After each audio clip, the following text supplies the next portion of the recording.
Mega Visão está no ar e hoje a gente vai conversar com a Márcia Orsi, que é coordenadora regional da subsede da região de Botucatu, né, Márcia?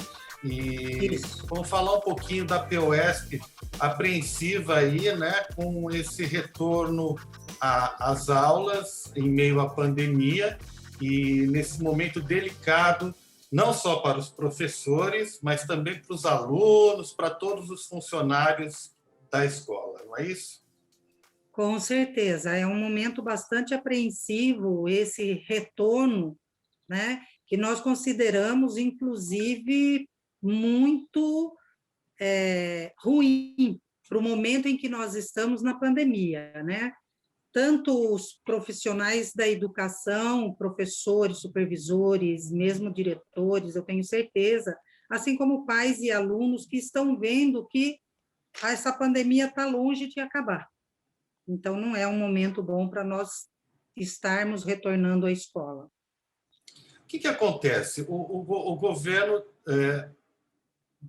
governo estabeleceu que vai ter o retorno às aulas, mas isso cabe a cada município decretar quando será a volta às aulas, para que as pessoas entendam, né? Isso, exatamente. Existe um Plano São Paulo que determina o retorno. O último Plano São Paulo instituiu que, mesmo na fase vermelha, poderíamos voltar com 33%, 30% a 35% dos alunos, total dos alunos por escola, tá? Mas que essa porcentagem estaria vinculada a um decreto municipal que liberaria ou não o retorno dessas crianças. A POESP, subsede de Botucatu, ela comanda 13 cidades. Destas 13 cidades que nós comandamos pela POESP, nós temos Conchas, Pereiras, Porangaba, Torre de Pedra, São Manuel, Aparecidinha de São Manuel, já retornaram com as suas aulas. Botucatu ainda não retornou o Estado, porém, o município, através do decreto realizado agora em janeiro, o senhor prefeito Pardini, ele colocou que as creches retornaram a partir do dia 22 desta segunda-feira.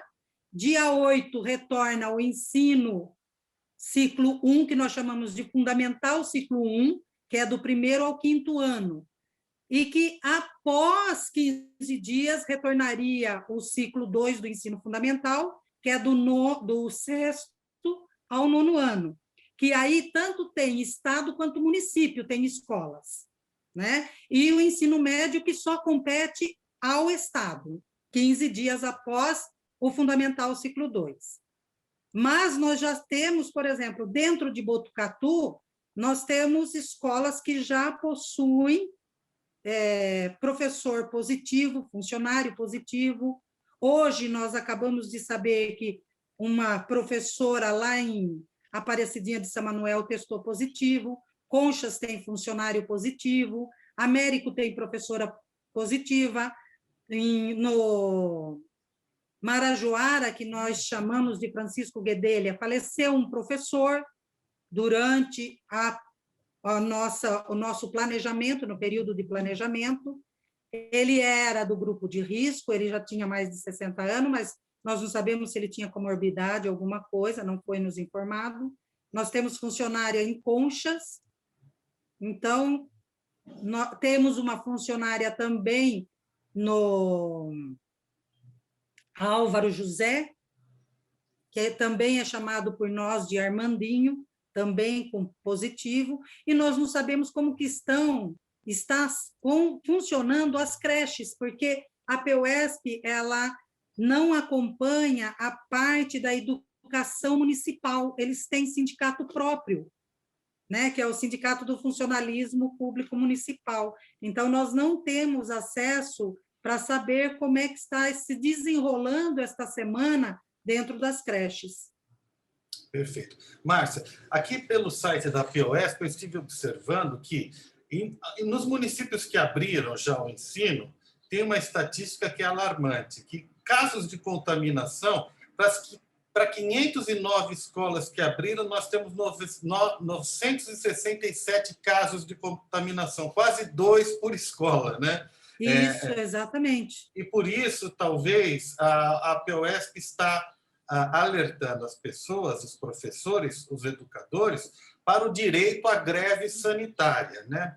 Quer dizer, há uma greve em defesa da vida. O que acontece? Na verdade, aqui em Botucatu, os professores decidiram não aderir a essa greve, não é isso? Sim. A nossa adesão aqui é praticamente nula. Nós temos, acho que, 5% dos professores só que aderiram a essa greve sanitária. Todos eles, praticamente, se nós formos considerar que 5% dentro de um universo de 100 é uma estatística baixíssima, né? Eles estão trabalhando presencialmente nas escolas, arriscando sua vida, na verdade, com medo de serem rechaçados pela própria direção da escola e pela própria diretoria de ensino. Ontem nós tivemos uma conversa com a dirigente, exatamente cobrando algumas coisas, né? Porque, por exemplo, embora o decreto do governo obrigou-nos a voltar presencialmente para a escola, para trabalhar de forma remota, porém presencialmente dentro da escola. Mas a maioria das escolas não possuem velocidade de internet que comporte o trabalho remoto de todos os professores, se eles estiverem presentes na escola. Não existe essa de internet que dê suporte a todos trabalhando. Por quê? Porque, embora, sim, um esteja no centro de mídia, que nós chamamos de centro de mídia do Estado de São Paulo, que é onde acontece as aulas remotas, o outro professor, obrigatoriamente, tem que estar dentro da escola, planejando a sua aula, enviando atividade para o aluno, fazendo busca ativa, portanto, utilizando a internet, a velocidade de internet que as escolas dispõem. E a velocidade que as escolas dispõem não são suficientes para manter todos os professores logados. Então, ou seja, os professores acabam utilizando a sua própria internet particular para conseguir o intento de trabalhar com os alunos. Isso nós deixamos claro ontem para a dirigente. Outra coisa que nós cobramos dela é, por exemplo, formar uma comissão onde o sindicato possa estar presente e fazermos a avaliação junto com a diretoria de ensino e os professores sobre as reais condições sanitárias das escolas.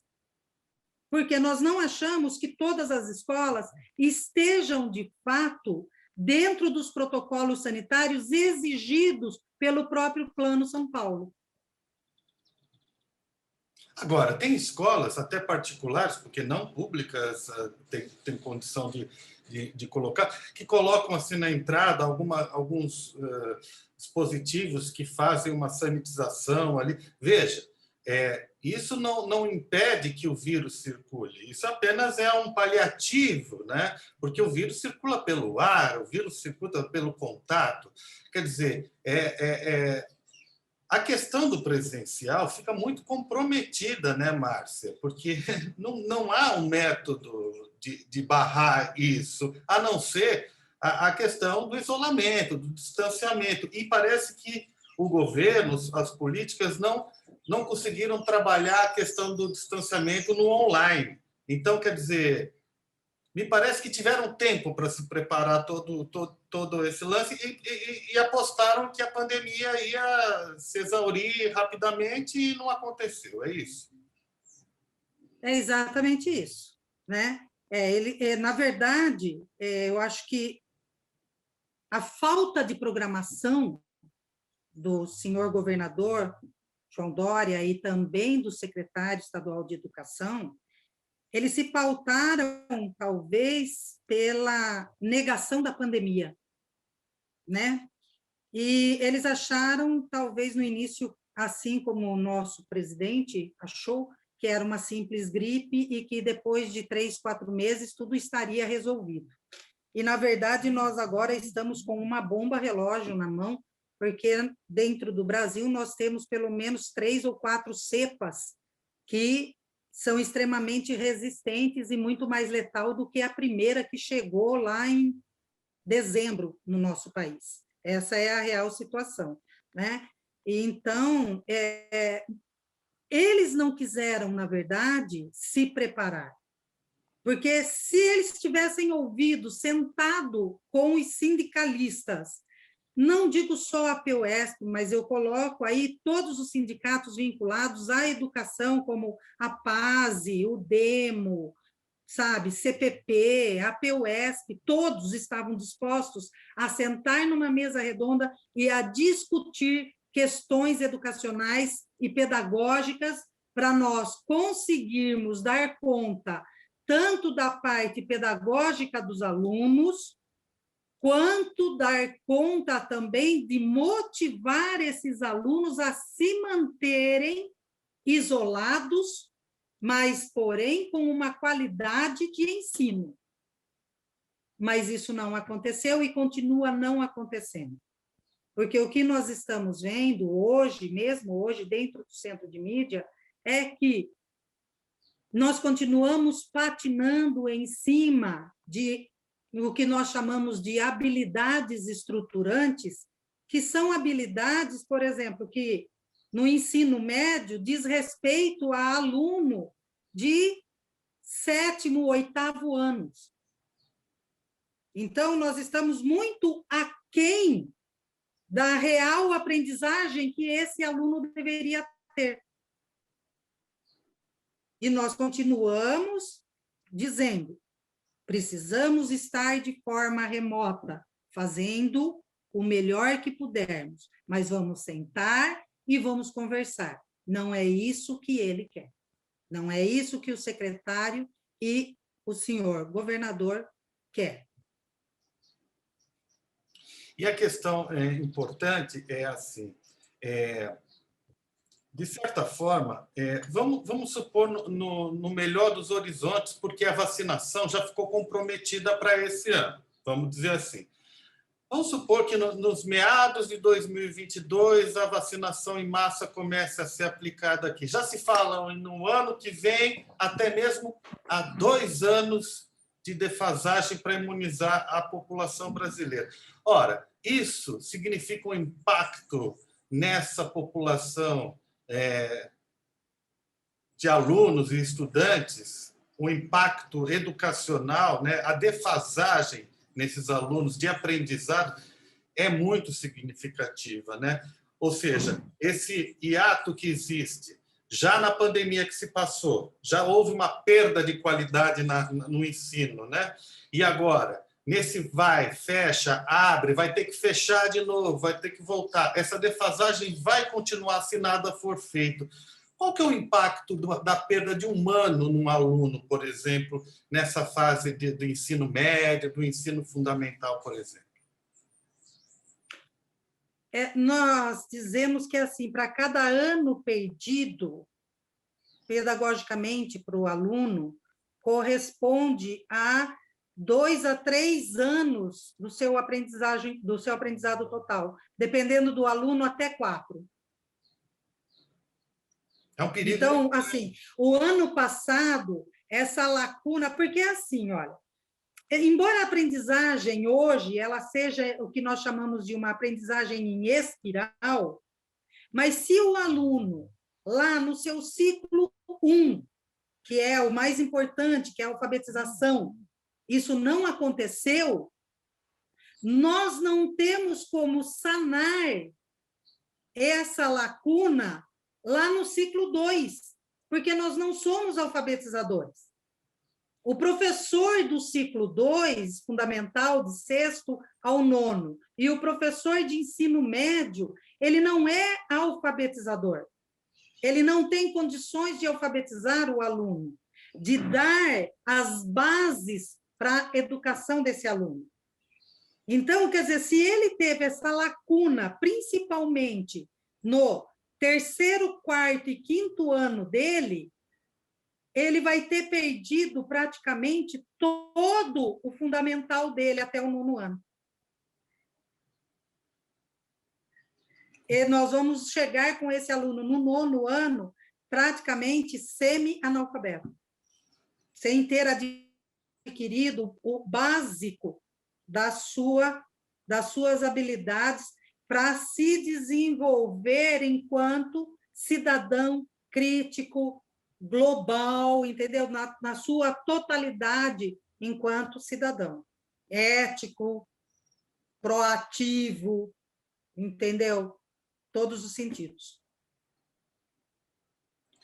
Uma outra questão que é importante, que geralmente gera um conflito nesse discurso, em que fala assim, bom, os pais não querem que a criança fique em casa, então o professor tem que voltar a trabalhar para que a criança vá para a escola, porque o pai não é educador, não é obrigação do pai educar a criança tem que ir para a escola, que não aguenta mais cuidar da criança. Então, esse discurso está muito dividido, inclusive polarizado um pouco. Então, joga um pouco os pais contra os professores nessa opinião pública, e a reboque do que está acontecendo no nosso país, né? Infelizmente, mas tem muitos pais que acham mesmo que, correndo todos os riscos de saúde, da criança ser contaminada, tudo isso, eles preferem que a criança vá para a escola porque eles não sabem o que fazer com a criança em casa e não sabem educar a criança, ou seja, delegam para o professor e que é obrigação do professor ir lá cumprir o seu trabalho de educar. Como é que os professores veem essa questão aí?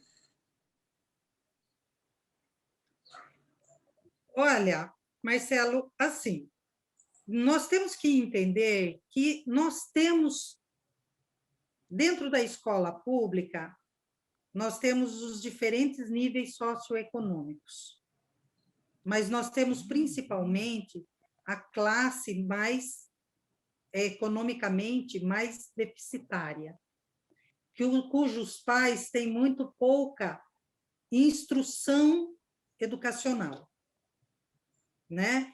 Então, quando muito, eles chegaram até o ensino médio. Mesmo assim, muitos dos pais de hoje, eles já passaram pelo ensino médio da forma como ele foi instituído pelo governo do Estado de São Paulo a partir de 98, que era a progressão continuada, que no Estado de São Paulo virou promoção automática. Então, o aluno entrava no 1º ano e até o 9º ano, ele não precisava, bastava ele estar na escola, não ter tido aprendizagem nenhuma, e ele era passado automaticamente. Quando ele chegava no ensino médio, aconteciam as retenções. Muitos acabavam abandonando porque não tinham tido toda aquela estrutura educacional durante o seu ensino fundamental. Alguns seguiam adiante no médio, mas adquirindo baixíssimas competências e habilidades. Então, o que nós temos hoje são pais que, às vezes, não têm o ensino fundamental, ou, às vezes, têm o ensino fundamental completo apenas, ou, se tem o ensino médio, também os tem de forma muito precarizada. Então, nós também temos que entender que esses pais, quando eles falam que eles preferem o filho na escola, é porque realmente ele não tem a competência de ensiná-los, né? Nós, professores, não somos os vilões da história. Isso é que tem que ficar claro, porque nós estamos lá para passar a aprendizagem da melhor forma possível aos filhos da classe trabalhadora. Mas nós estamos vivendo um momento de pandemia, e nós estamos vendo setores privatistas se utilizando disso para ganhar a confiança de pais crentes, despolitizados, a ponto de transformar esses pais em heróis né? Dizendo que eles querem os filhos dentro da escola. Então, nós também entendemos o lado desse pai, mas os professores, eles não deixarão que essa criança sofra as penalidades de não terem o conhecimento adquirido. Então, assim, nós conseguimos, através do ensino remoto, chegar a muitos alunos, de forma das mais diferentes formas. Naquele aluno que não possui nenhum tipo de mídia, ele ainda pode ter aulas pela TV Educação, que o governo estadual está permitindo. Mas esse aluno, ele tem que ter um acompanhamento pedagógico também. E aí entra a escola para esses alunos. Os professores não estão se negando a atender esses alunos cuja preocupação maior é com a sua aprendizagem. Então, o professor, ele está na escola, ele atende o aluno, às vezes a mãe tem um WhatsApp, tem alguma coisa, ela entra em contato com o professor dá aula particular por WhatsApp para esses alunos, para esse aluno individualmente, tira a dúvida desse aluno individualmente. Dizer que o professor não está trabalhando é uma falácia, porque o professor liga o seu celular às 7h30 da manhã e ele vai desligar o seu celular 11 horas da noite. Ele atende pai e atende aluno de sábado e de domingo. Então, não é real que o professor não esteja trabalhando, não esteja dando o seu melhor, muito ao contrário. O professor está fazendo muito mais do que o horário, a carga horária dele exige. E isso tem que ficar muito claro. Nós entendemos a situação, a condição dos pais? Entendemos. Mas não é o momento de nós acharmos que, por conta da falta de mídia ou da dificuldade, esse filho tenha que ser exposto a um patógeno que pode levar a vida dele. Essa é a real situação.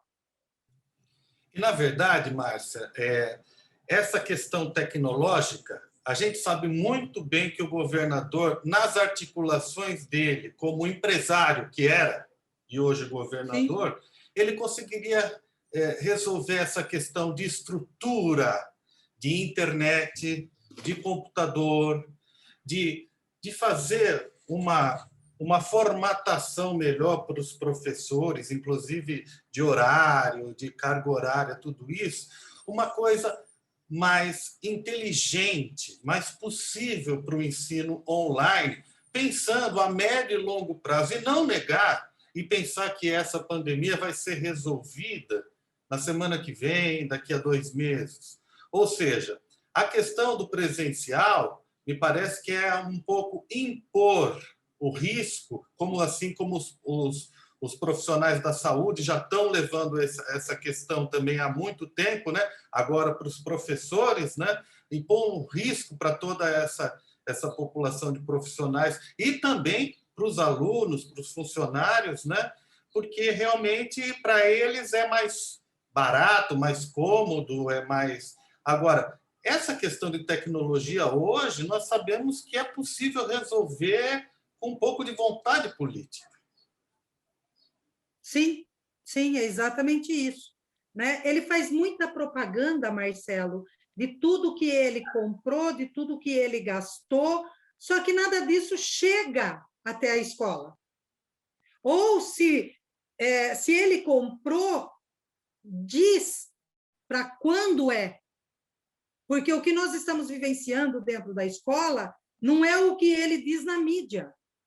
Essa é uma grande diferença, isso é uma grande lacuna entre o falar e o agir. Porque falar, é fácil você falar. Você dizer o quanto você gastou, é fácil você dizer.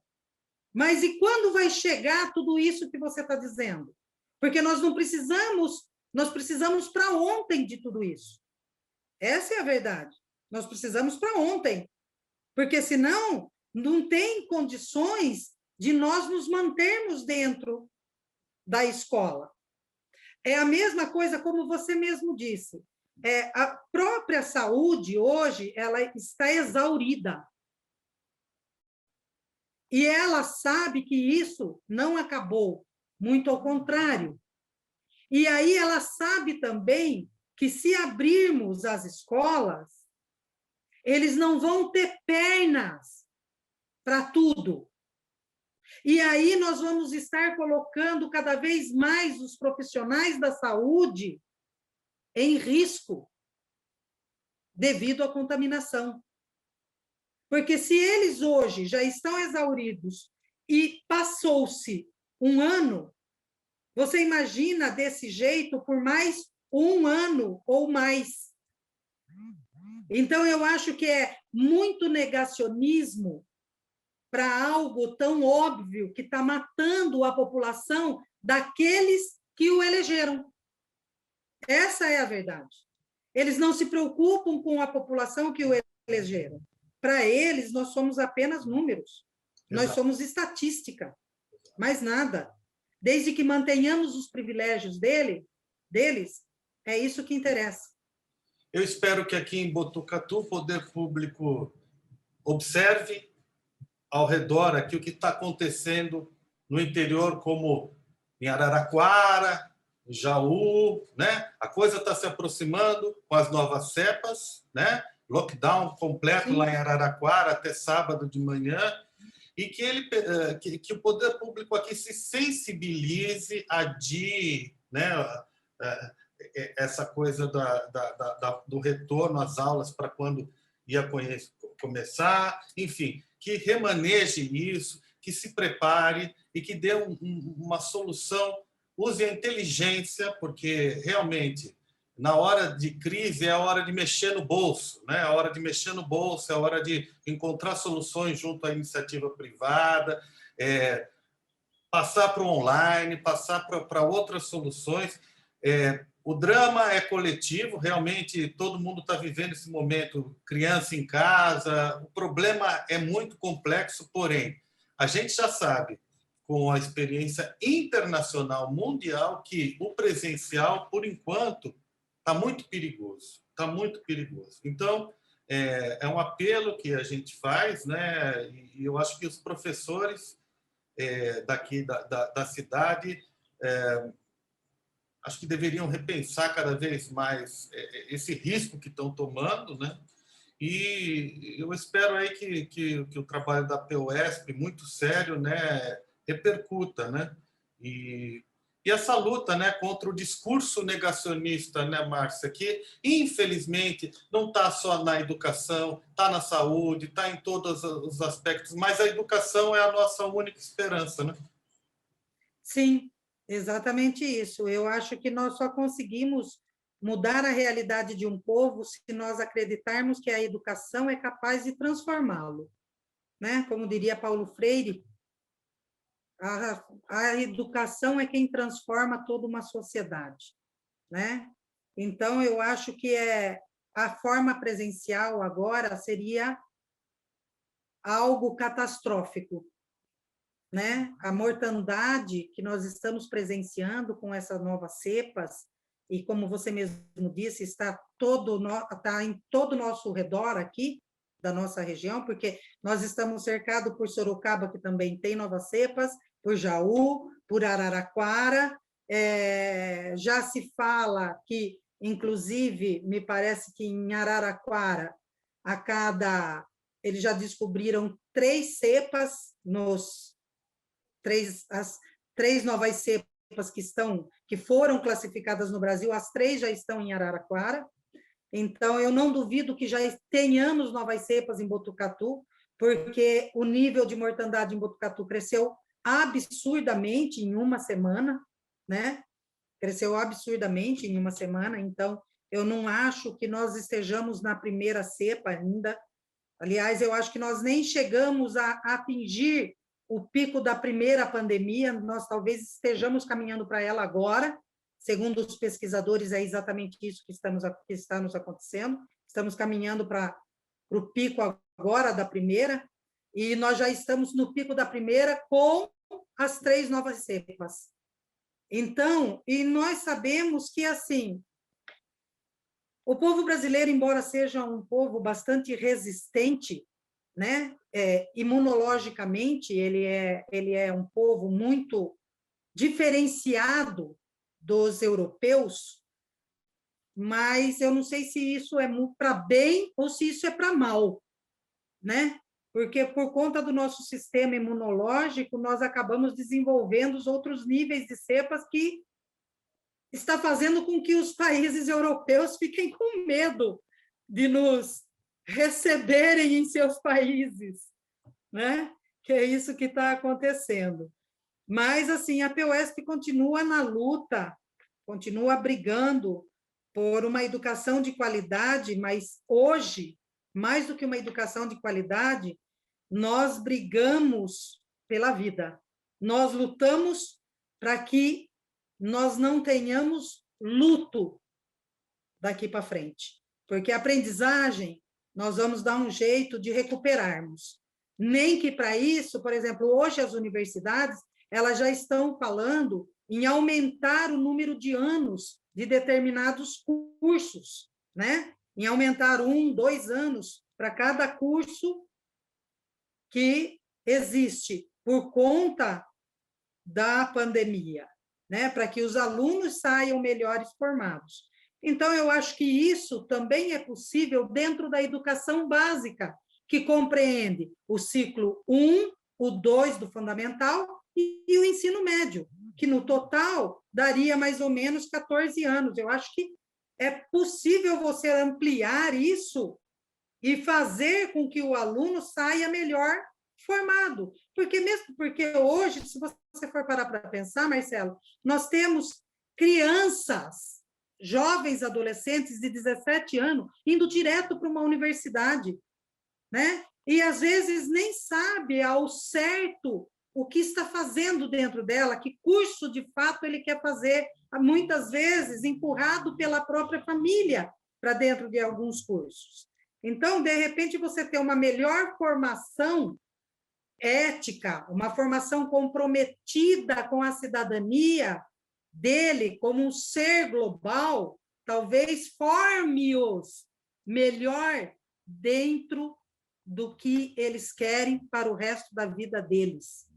Porque é isso que nós queremos para uma educação, formar cidadãos competentes para o mercado de trabalho, mas também para a vida, porque nós estamos perdendo a nossa humanidade. Exato. Márcia, muito obrigado aí pela conversa, tá? Pega a visão aqui, fica por aqui e a gente retorna numa próxima com outros assuntos. Adorei conversar contigo, tá?